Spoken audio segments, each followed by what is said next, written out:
L'habitatge ve de primera necessitat per qui l'habita i dret humà reconegut internacionalment, convertit en una mercaderia, en un objecte de transacció i en una font de lucre. Davant d'això, ens insisteixen que les darreres reformes legals s'han dissenyat per flexibilitzar, amb el fals argument que això fa augmentar l'oferta i abaixarà els preus.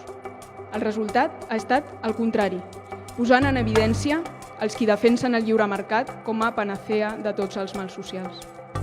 Les llogateres, part feble del contracte d'arrendament, en patim les conseqüències. Però el que fa la diferència és la força de les llogateres. Una força que pot exigir canvis en el marc regulador. Aquesta força s'aconsegueix, com sempre s'ha aconseguit, amb la unió i l'acció col·lectiva.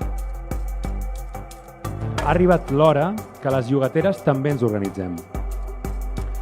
Si sumem forces i ens unim, què no podem aconseguir?